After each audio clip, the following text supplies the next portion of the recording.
فمن كان على أمر من أمور المسلمين فليتق الله فيهم.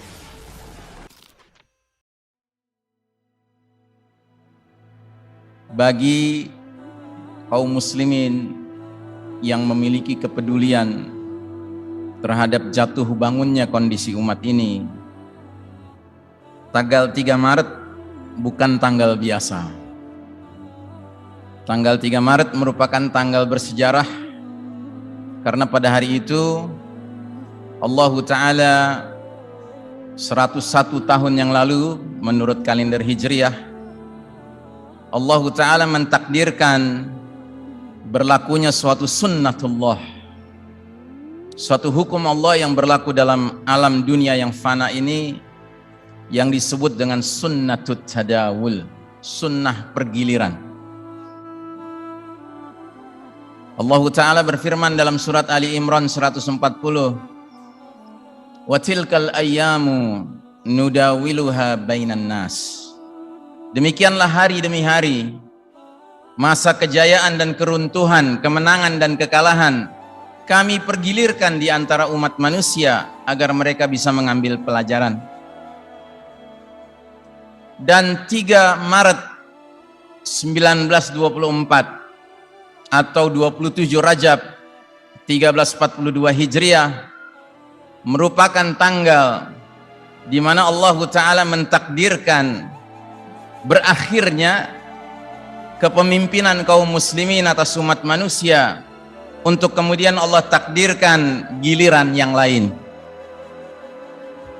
Giliran yang lain itu adalah kaum kafir barat, Eropa, Amerika, yang tiada lain adalah the Judeo-Christian Society, masyarakat Yahudi Nasrani.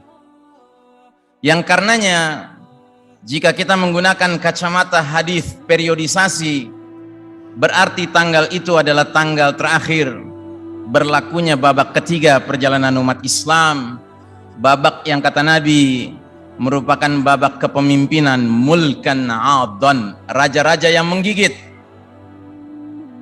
Dan sejak tanggal itu dunia memasuki babak keempat, yaitu babak yang kata Nabi adalah kepemimpinan mulkan jabariyah, penguasa-penguasa yang memaksakan kehendak mereka, mengabaikan kehendak Allah dan Rasulnya.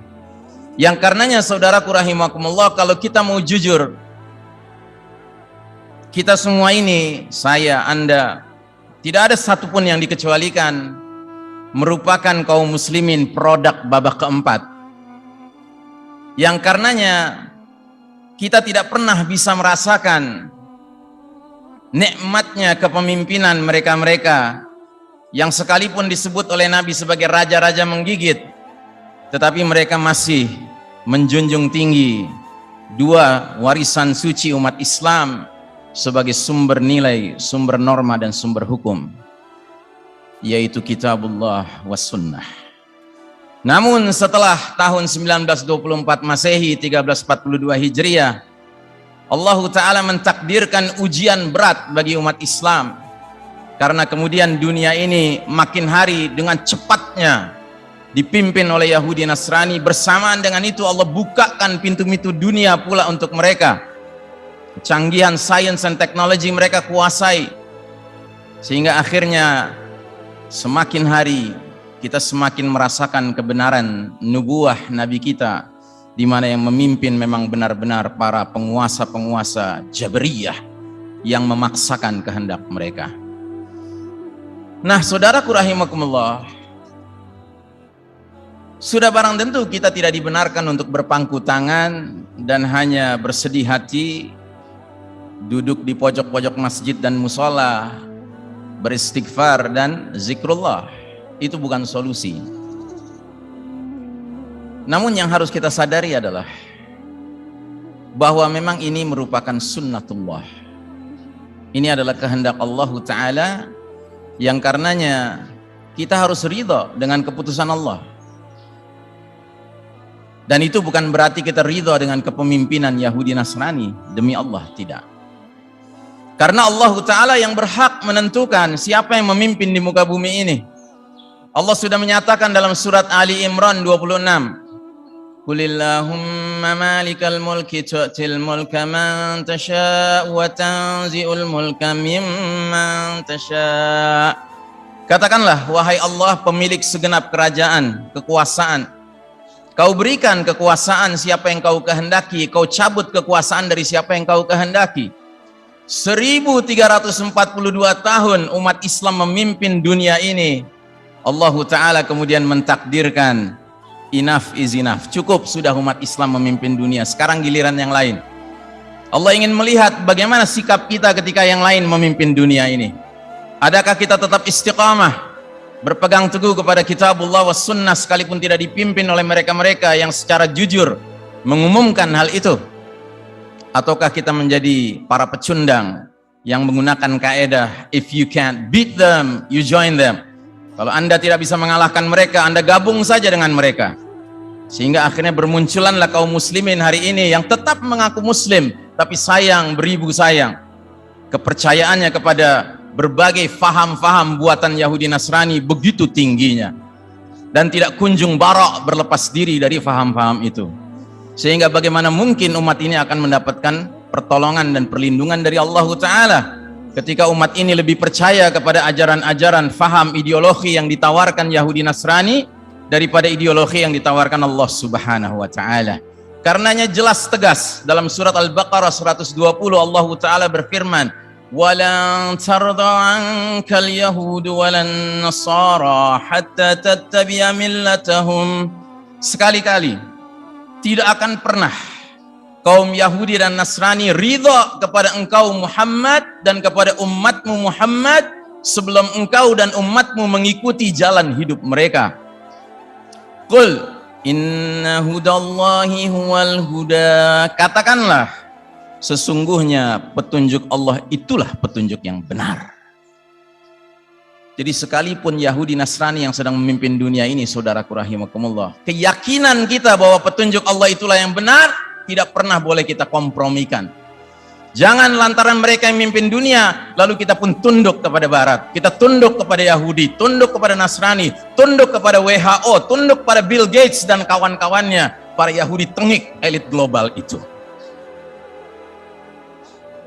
Karenanya saudaraku rahimakumullah, wajar kalau hari ini banyak di antara umat Islam yang saking bingungnya ketika terjadi pertikaian di sebuah wilayah yang gak ada urusan dengan kita, kita pun merasa perlu untuk bertanya-tanya kepada pihak yang mana sebaiknya kita menyerahkan loyalitas kita. Bayangkan, hari begini ada sebagian kaum muslimin bertanya-tanya ketika pecah perang di Eropa Timur antara Ukraina dengan Rusia, sebaiknya umat Islam berpihak kepada yang mana? Ajib. Allah Ta'ala memang berfirman, ihbita jami'an ba'dukum li ba'din adu. Turunlah kalian berdua wahai Adam dan Hawa alaihi wassalam dari jannah, diletakkan fil ard, di muka bumi dunia yang fana ini. Lalu Allah tegaskan, ba'dukum li ba'din adu, sebagian kalian akan menjadi musuh bagi sebagian lainnya. Jadi konflik di muka bumi ini adalah perkara yang tidak bisa dielakkan, Pak. Ini sudah dekret dari Allah Ta'ala. Cuma bagi seorang mukmin, dia tidak sekedar menyadari konflik itu ada. Dia harus menyadari konflik yang seperti apa yang sepatutnya seorang muslim mukmin terlibat di dalamnya. Ini yang dikenal dengan al-ma'rakah al-haqiqiyah wal-abadiyah. Konflik yang hakiki dan konflik yang abadi. Kalau seorang mukmin diajak kepada konflik yang hakiki dan abadi, jelas dia mau terlibat di dalamnya. Antara siapa dengan siapa itu? Konflik hakiki dan abadi adalah konflik bainal haqqi wal batil, antara yang benar dengan yang salah, antara yang mengikuti ciri-ciri fitrahnya Adam alaihissalam dan mereka yang condong mengikuti iblis dengan segala ciri khas iblisnya. Kalau pertarungannya seperti itu, tanpa keraguan sedikit pun seorang mukmin akan terjun dalam medan tempur itu, dan dia tidak akan meragukan dirinya berpihak kemana. kepada ahlul haq tentunya. Tapi ketika ahlul batil dengan ahlul batil yang bertarung, saudaraku rahimakumullah, kata orang barat, hey come on dude, are you for sure you're serious about this? Ente serius nih mau terlibat dalam perang yang gak jelas ini? Ada lagi sebagian umat Islam yang mengatakan, tapi Ustadz memang ada hadisnya, suatu ketika umat Islam akan beraliansi dengan Rum. Lalu Rumnya siapa? Ada yang kemudian mengatakan Rumnya Rusia, ada yang mengatakan Rumnya NATO. Yang mana Rumnya? Karenanya saudaraku rahimakumullah, pada kesempatan yang baik ini khatib ingin mengajak kita, mari kita sama-sama mendengarkan nubuah Nabi tentang aliansi Rum dengan kaum muslimin ini. Ada dua hadis, menarik sekali dua hadis ini, mirip sekali bunyinya, cuma sedikit saja perbedaannya. Yang pertama berbunyi, qala Nabi sallallahu alaihi wasallam, tusalihuna Ruma sulhan aminan wa taghzuna antum wa hum aduwan min waraihim fataslamuna wa taghnamuna thumma tanziluna bimarajin dhi tululin fayaqumu ilaihi rajulun minar rumi fayarfa'u as-saliba wa yaqulu ala ghalaba as-salib fayaqumu ilaihi rajulun minal muslimina fayaqtuluhu fa inda dhalika taghdiru ar-rum wa takunul malahim fayajtami'una ilaikum fayatunakum fi 80 ghayah ma'a kulli ghayatin 10,000. Artinya, kalian umat Islam akan membuat perjanjian damai dengan Rum. Rum itu Romawi, Eropa, Nasrani. Kalian akan bersama mereka memerangi musuh di belakang mereka. Lalu kalian akan selamat, kalian akan memperoleh rampasan perang. Kemudian kalian tinggal di suatu tempat dalam perjalanan pulang, kalian tinggal di suatu tempat yang subur dan luas di Tulul. Lalu seorang tentara Rum Nasrani berdiri dan mengangkat tinggi-tinggi salib dan dia mengatakan, ala ghalabas salib, ketahuilah salib telah menang. Kemudian bangkit seorang tentara muslim, dia bunuh Nasrani ini, dan dia di hadis yang lain dikatakan dia berteriak ala ghalaballah, ya kan, Allah telah memenangkan peperangan ini. Maka pecah kongsi antara kaum muslimin dengan Rum. Lalu Rum berkhianat, mereka mengumpulkan 80 bendera, setiap benderanya 10.000 atau 12.000 dalam hadis yang riwayat lain personil. Maka terjadi perang besar antara kaum muslimin dengan Rum. Ini hadis pertama. Hadis yang kedua mirip sekali bunyinya, perbedaannya hanya sekecil saja. Innakum tusalihuna Ruma sulhan aminan wa taghzuna antum wa hum aduwan min waraikum fatansuruna wa taghnamuna, dan seterusnya. Kalian umat Islam akan menjalin aliansi damai, perjanjian damai yang aman antara kalian dengan Rum. Lalu kalian bersama Rum akan memerangi musuh di belakang kalian. Lalu meraih kemenangan, mendapatkan rampasan perang. Dalam perjalanan pulang, di tengah jalan kemudian ada seorang tentara Nasrani mengangkat salib tinggi-tinggi dan mengklaim salib telah menang, dipukul oleh tentara muslim. Tentara muslim berkata, Allah yang telah memenangkan. Pecah kongsi di antara Rum dengan muslimin. Selanjutnya Rum berkonsolidasi untuk al-malhamah, perang besar antara kaum muslimin dan Rum. Saudaraku rahimakumullah, menarik sekali pandangan Syekh Al-Mubayyad, penulis kitab ensiklopedia akhir zaman, yang mengatakan bahwa hadis ini akan berlangsung ketika umat Islam telah memiliki al-imam, pemimpin yang jelas, pemimpin yang clear, pemimpin yang dinubuahkan oleh Nabi Muhammad SAW. Siapa dia? Al-Mahdi. Sebab tidak mungkin aliansi terjalin antara dua pihak kalau tidak setara. Hari ini siapa yang memimpin umat Islam? Apakah Anda pikir yang memimpin umat Islam dalam konteks perang antara Ukraina dengan Rusia adalah pemimpin Chechnya hari ini, yang bisa mengerahkan 12.000 tentara muslim, yang sholatnya disiplin, yang jenggotnya segini rata-rata? Apa yang seperti itu? seorang pemimpin yang ketundukannya kepada Putin sedemikian rupa, rasanya lebih dalam ketundukannya daripada kepada Allah Subhanahu wa taala. Saudaraku rahimakumullah, sadarilah bahwa sesungguhnya this is not our battle. Ini bukan pertarungan kita. Mungkin yang paling tepat dalam situasi sekarang ini adalah membaca doa yang sering disenandungkan antara azan maghrib dan qomat di berbagai masjid-masjid di Jakarta, masjid Betawi, musala Betawi, yang berbunyi asyghiliz zalimin bizzalimin wa akhrijna min bainihim salimin. Ya Allah, sibukkanlah kaum zalim dengan kaum penzalim dan keluarkan kami dari tengah-tengah mereka dengan selamat. Aqulu qawli hadza fastaghfirullah li wa lakum innallaha huwal ghafurur rahim. Alhamdulillah wassalatu wassalamu ala Muhammad ibn Abdullah wa ala alihi wa ashabihi wa mawalah. Faya ibadallah, usikum wa iyaya bittaqwallah faqad fazal muttaqun. Wa qala Allah Ta'ala fi kitabihil karim ba'da a'udzu billahi minasyaitonir rajim. Ya ayyuhalladzina amanu taqullaha wa qulu qawlan sadida yuslih lakum a'malakum wa yaghfir lakum dzunubakum wa may yuti'illaha wa rasulahu faqad faza fawzan 'azima. Amma ba'd. Sidang Jumat rahimakumullah, kita teruskan sedikit analisis dari Syekh Al-Mubayyad terhadap kedua hadis ini.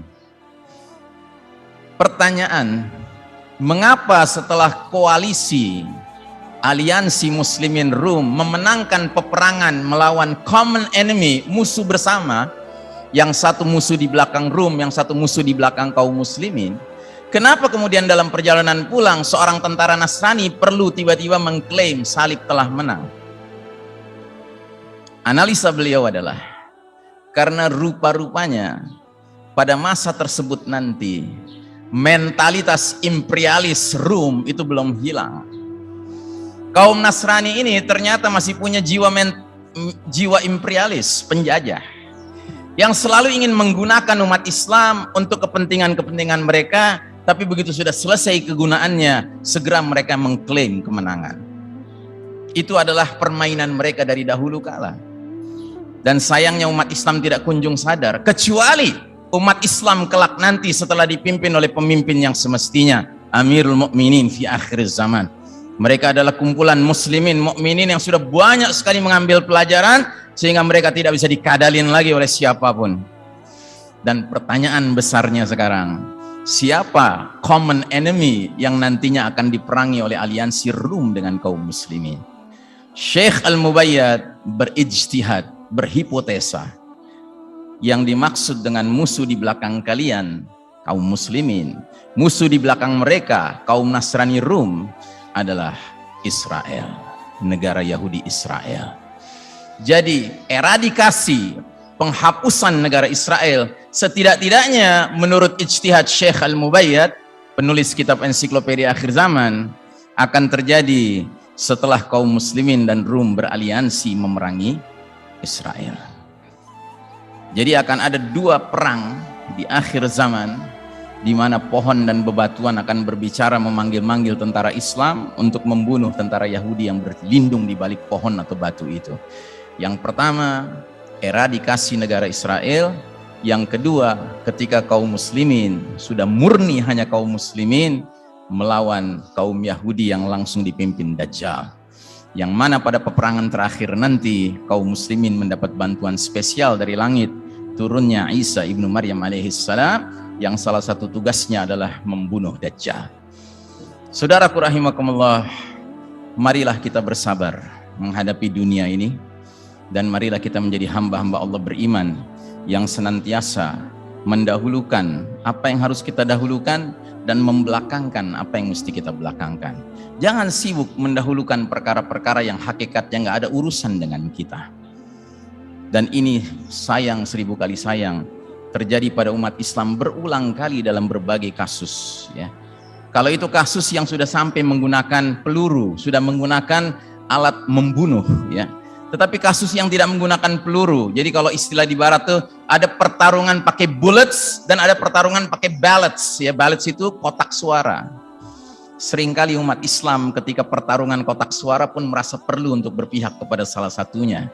Padahal sesungguhnya pertanyaan besarnya, adakah memang dua pilihan yang tersedia itu, ada salah satu di antaranya yang benar-benar ingin menegakkan kitabullah was sunnah? Saudaraku rahimakumullah, rasanya mustahil. Kita hidup di era mulkan jabriyah, kata Nabi. Berarti era ini akan menyaksikan munculnya para penguasa yang makin hari makin memaksakan kehendak mereka dan tidak peduli dengan kehendak Allah dan Rasulnya.